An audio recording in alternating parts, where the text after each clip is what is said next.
Hello everyone, this is Rajesh Sengupta and we are here in the week 1 of Threads of Visual Exploration Textiles and Allied Practices Part 2, and we have been talking about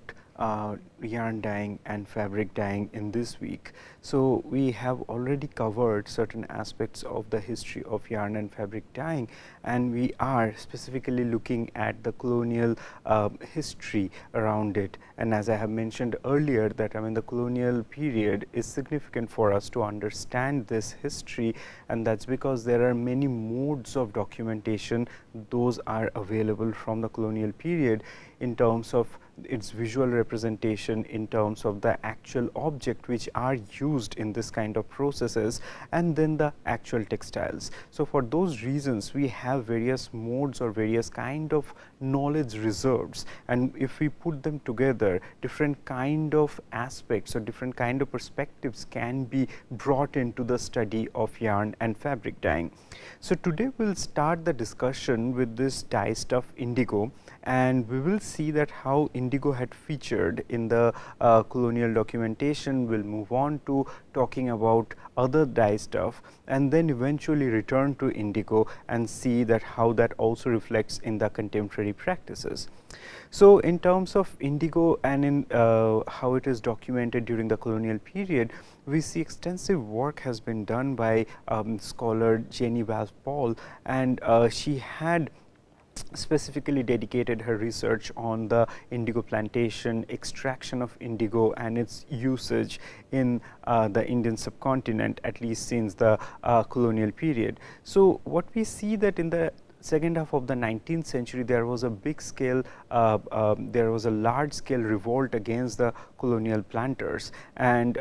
in Bengal we see that happened for the indigo plantations, and that is something that brings us back to this idea about the use of dye stuff and its significance in the context of colonialism. So, what happened, we find, at least in the scholarship, what is reflected there, we find that around 1802, that is the very early of 19th century, the rights or the control of the factories, the indigo producing factories, were given by the British East India Company to the individual or the private planters. So, the private planters became responsible for the plantation of indigo and in the crop fields, in the agricultural land, and then employing peasants, usually in Bengal and part of eastern India. We find that the peasants, how they are involved in it, and they were forced into this indigo plantations slowly. And then what happens by the planters is that we find that there were also these setups which were developed nearby, and in those setups the indigo, after the indigo plants grew, they were processed and made into this indigo cakes. The indigo cake representation of that we have in the left side of the slide, and there we find this indigo cakes with of course with the stamp of authenticity there, and which is very curious, because what we find it there is that this indigo cakes and its authenticity was something that was been promoted worldwide, and that is the reason the kind of indigo those were produced in the eastern part of the Indian subcontinent, especially in Bengal, and later on in parts of Bihar like the Champaran area and so on. Those were considered to be perhaps one of the finest qualities of indigo in the world. And that is the reason what we find that in the 1830s and 1840s, so from 1802, when the private planters took over this indigo plantation and the processing of indigo in Bengal, and from there we find that the widespread sort of like growing of this planters or this individual or the private sort of like organizations, and then how they exploited the farmers over and over, and how their livelihood, how their demands were completely ignored they were forced into indigo this cultivation. And then of course that the other artisans or the laborers who were involved in sort of processing the indigo from this from this indigo plants. So all those things were happening, and in the 1830s and 1840s we find that the world's 4/5 of the indigo the production of the indigo cakes which were available throughout the world were actually been produced in Bengal, as Jenny Paul also proclaims. And so in this case what we can imagine that this small region in the Indian subcontinent became responsible for producing this much of indigo which were exported all over the world, and the profit of it most definitely went to the colonial this private planters as well as the company, but not really to the individuals who were the producers. So for those things we find that there were slowly the agitation and the discontent which were growing among the farmers and the cultivators, and of course the other people who were also involved in processing indigo. And then in the after the 1857 mutiny, we find that in the late 1850s and then 1860s there were widespread protest, agitation, and also violence. Those were observed in parts of Bengal opposing the this private planters as well as the company's occupation in this place. And as we also see that Jenny Paul recollects that what Lord Canning, who was ruling Bengal during that time, and had also said that how this was perhaps one of the biggest challenges after the 1857 mutiny, because it was also seen as the people's collective revolt against the British. And so this something that it kind of also made us think about that how this seemingly harmless dye stuff which is made for of course that utilizing different shades of blue, starting from pale blue to like the dark midnight blue, can also become something, an object of so much contestation, and that can also be ingrained in this idea about hierarchy, oppression, and of course subjugation of the indigenous population. So these are some of the things we find, that how the history of dye stuff, the history of dyeing and producing of this dye stuff, processing of this dye stuff, are not something that is just related to the textile production, but it is very much ingrained in the way in which we understand the politics of a nation, politics of regions. Now, in this image, what we have in the right side of the screen, we have a watercolor, and this is a watercolor image from the of a 19th century indigo factory in Bengal, and this comes from William Simpson's this album, that is India Ancient and Modern, and in which there were a number of images which sort of like looked into different aspects of the Indian culture and society. So in this image, it sort of shows this the landscape of Bengal and the landscape of southern Bengal, part of central Bengal. We find that the land is completely flat, and then there is this river which is flowing in the background, and that also says something about the kind of riverine landscape of Bengal. And right beside the river there is this factory set up, and in this factory we also find that there is a chimney from which the smoke is rising. That means that there is some kind of activity with heating is continued. And then we also see that there is of course that in the right side of this image we have these tanks, the two-layer tanks which we find it there, and in the upper layer of this tank there we find that how there those indigo this plants are soaked in the water, and then afterwards like how the the entire extraction is sort of like taken out, and in the lower part of the tank it is also sort of fermented, I'm sorry, it is beaten, and then also the fermentation process goes on, and through which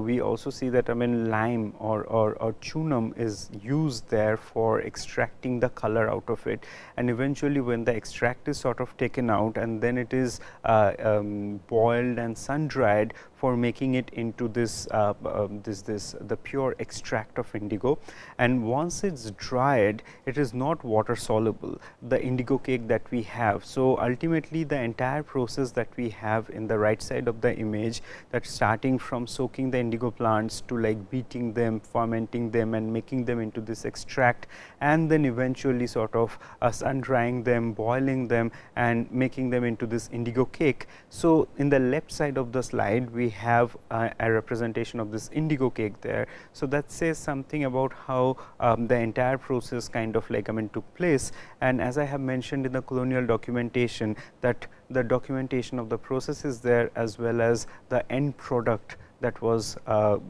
sort of came as a result of the entire process is also collected in the museums and different institutions. So in this way, what we find that how indigo was seen as this prized possession, and then of course that what kind of attention it sort of required. Both for the people who were collecting them, but also the people who were involving the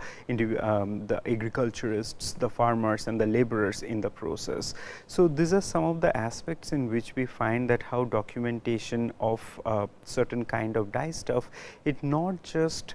intersected with the scientific study of plants and objects. So for example, we see the rise of botanical studies and zoological studies in this regard, but also it tied closely with the contemporary politics in the state and the livelihood of the people, which was mostly ignored in this case. Now, in that case, what we also find that there were also other forms of documentations, and one of the perhaps most extensive documentation of dyed fabrics that came up in the second half of the 19th century is from Thomas Wardle. So Thomas Wardle was someone we find that he was active in the second half of 19th century. He was in England, and he was someone who worked closely with William Morris from the arts and craft movement. And what we find that in terms of Wardle's practice, who was also active in Leek, and then we see that he was already someone who was associated with industry. He had he owned a silk dyeing and printing company in England. Now, he was interested in terms of understanding the natural modes of dyeing. So when Thomas Wardle was active in the second half of 19th century, so during this time, and especially by the 1850s, we find that the industrial modes of developing colors was prominent in Western Europe, and the arts and craft movement, especially William Morris and his associates, were also involved in sort of understanding this new kind of development and the dangers of this kind of development for the mankind. And that is the reason we find that how William Morris was a very prominent speaker and an advocate for natural modes of dyeing and printing, bringing back the artisanal practices to producing things for daily life. And so this is something we find that was also reflected in Thomas Wardle's overall ideas about dyeing, as well as his preoccupation with the natural dyeing. And then when he had the chance to come to India, we find that he sort of carried out large scale documentation of different kind of dyeing practices all across the Indian subcontinent. And those dyeing practices, as we see that also came up in scholar dye specialist Brenda King's argument, is that how this aniline dyes, which were prominent during this time, was something that bothered Thomas Wardle, Thomas Wardle, and that is something that made him to go back to this natural modes of dyeing. And since India was one of the resourceful countries during this time, and of course, as we see that, I mean, during this colonial period, how a lot of this dye stuff, a lot of dyed textiles and everything were exported, extracted from the land, and then sort of exported to the Western Europe. So that also gave a large group of people, including scholars, dye enthusiasts and industrialists, to be interested in the dyeing traditions in India. So, we see that in the 1860s, Thomas Waddell collected samples from all across the Indian subcontinent and compiled them into records and albums. So, in the initial phase of 1870, we find that Thomas Waddell had exhibited a large group of these textile fragments in England, and that also got him attention from a number of industrialists and institutions during this time. So, in 1870s, we find that around 200 dye stuff from India were experimented with by Thomas Waddell, and Thomas Waddell had also come up with this documentation of dyeing, in which he would use some kind of code language to indicate that alpha, beta and different kind of exponential signs for understanding that what kind of dyeing it is. So, some of the documentations in terms of like what kind of dye stuff is used, what kind of fabric is used, those information we find. However, the details of the dyeing process is something that we do not really see in the Thomas Waddell's albums. Now, in these albums, we also see that, I mean, the image that we have on screen, this kind of actual textile samples were actually pasted and made into this 15-volume extensive albums. One of the copies of these albums are there with the Botanical Survey of India office in Calcutta, and they have digitized the entire collection. Now, for that, now the readers, the viewers can have access to this extensive documentation which are done by Thomas Waddell's documentation by Thomas Waddell in the 1860s, and from there we also understand that what is there in terms of this idea of mystery dyeing. So, for example, we find that from the early modern period, a lot of travelers, especially from Europe, then the colonial administrators, botanists, so many people have commented on the use of red dyes, and the red dyes, its significance in the Indian subcontinent, and then also that, I mean, what kind of like, I mean, aspects it might sort of bring up in terms of understanding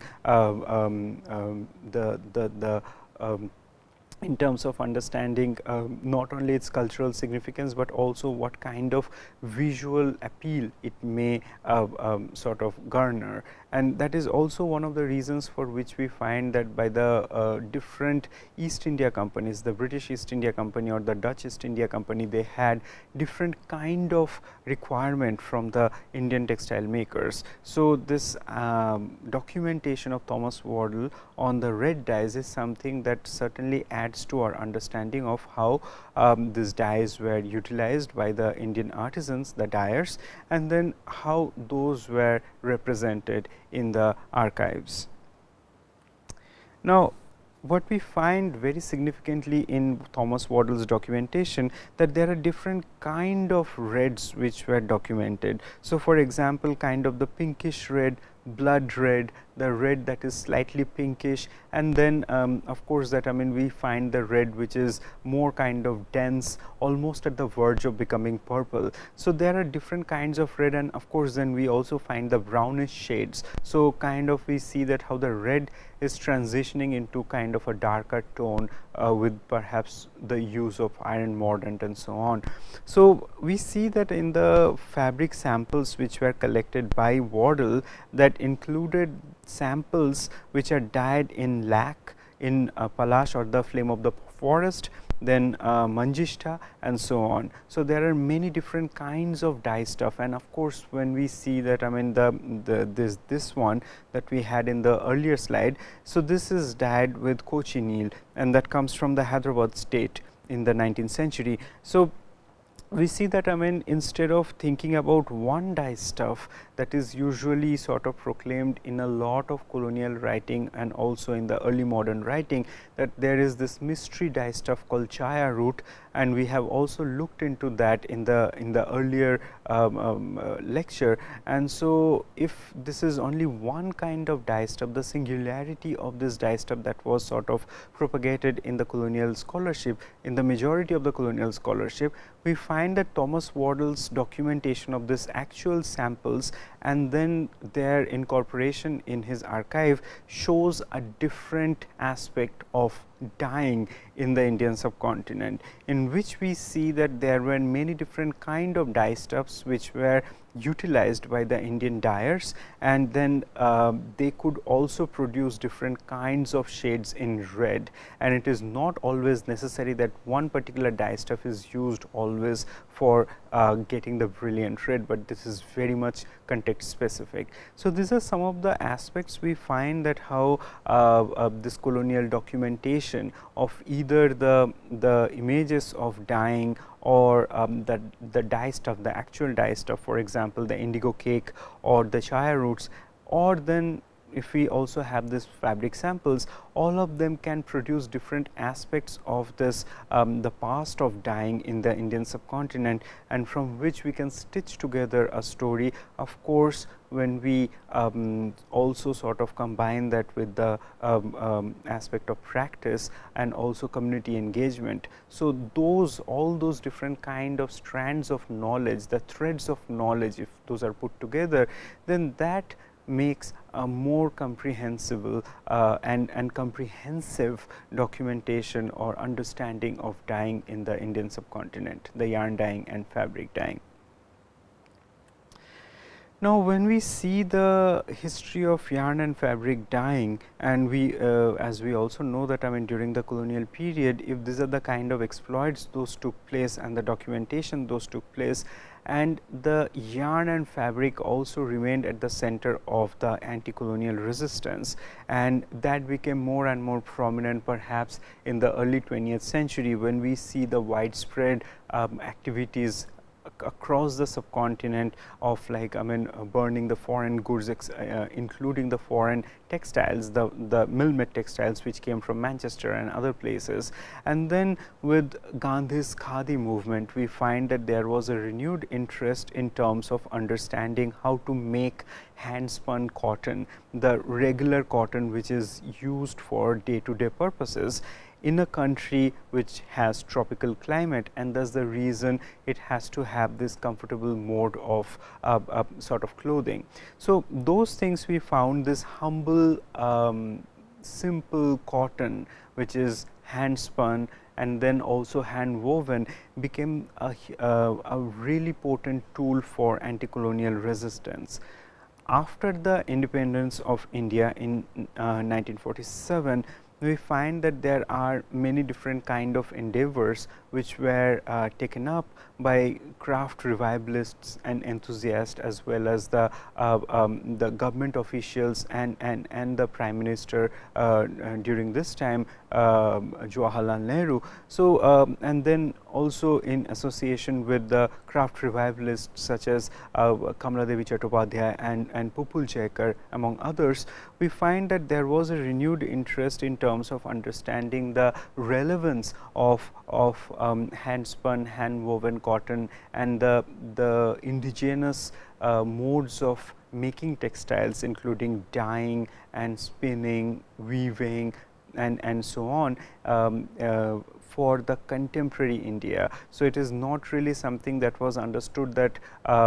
it is a romantic idea about the past of the nation, but there was a repeated sort of stress on how these textiles, which came from the past traditions are not something as an object of the past, but this is very much part of our contemporary culture today. So, in this case we find that a number of contemporary artists have taken up the different aspects of textile making, and how those new kind of interventions, we find that they brought our attention back to the very materiality of the objects. So, for example, the materiality of the yarn itself, the materiality of dye, or the materiality of the fabric or woven textile. So, in that regard we find that two of the artists we will talk about today, and how they have contributed to our understanding of this sort. So, we will start the discussion with what we find in terms of Monica Correa's practice. And Monica Correa, also spouse of architect Charles Correa, was someone who started her practice in the 1960s and continued her prolonged practice of weaving since then. And what we find that in the second half of the 20th century, there are also different kinds of engagement with textile in the international scale, which also might have